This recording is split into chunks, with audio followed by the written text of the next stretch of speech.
serve in Scotland. Hey everybody, this is Chris, and I join you from the porch of our apartment complex, the place where we're living, as we are preparing to go. And so today I want to tell you a little bit about something that's dear to my heart. That is the country of Scotland. You see, a lot of times we get the question of, Chris, of all places, why Scotland? Isn't there a place of greater need? It really depends when you ask that question. What do you think the greatest need in the world is?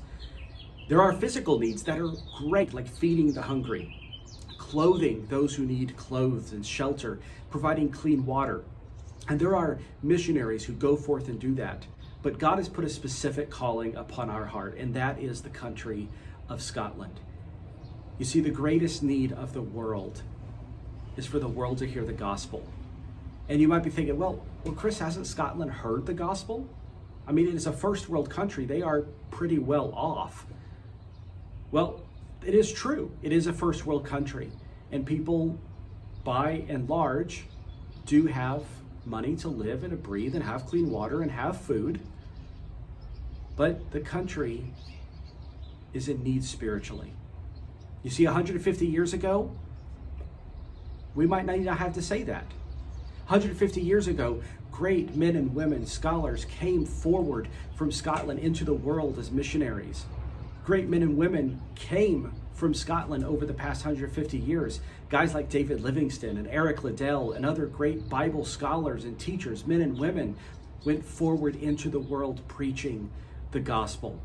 One of my favorite authors, George MacDonald, was from Scotland. He inspired great men like C.S. Lewis and Tolkien to write their own fairy tales as well. And without him, we might not have those. And without some of the great men and women from Scotland over the past 150 years, as you sit here today, you might not even have known Christ without them. And so we want to go back. We want to bring Jesus and help bring the gospel to Scotland. And you might be like, well, why? Well, as of today, according to Barna Research, according to others, less than 2 to 3% of all the population of Scotland are committed followers of Christ that attend a Bible-centered, Christ-centered church. There is a lot of hurt in Scotland today.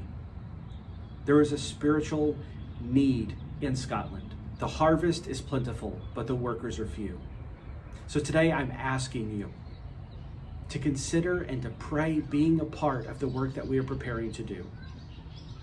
We've sold 90% of everything we've owned. We've sold our house. We're shutting down Shannon's business.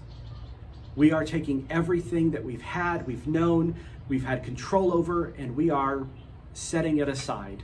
And we are walking into a whole new unknown territory.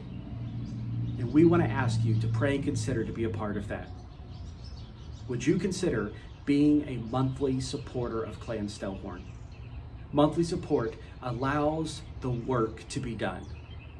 Upfront support helps the work begin, but monthly support helps the work to be done.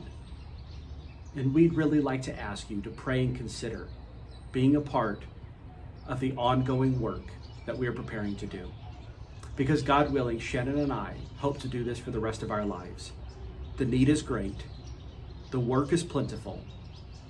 Will you be a part of it? Consider today setting up a meeting with us. Have some breakfast with us. Have some lunch with us.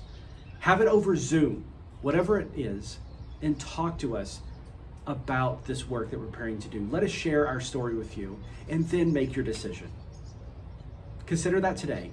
I thank you for watching our video and looking into what we're preparing for. We'd love to share and answer all your questions. Reach out to us soon. Talk to you later. Bye.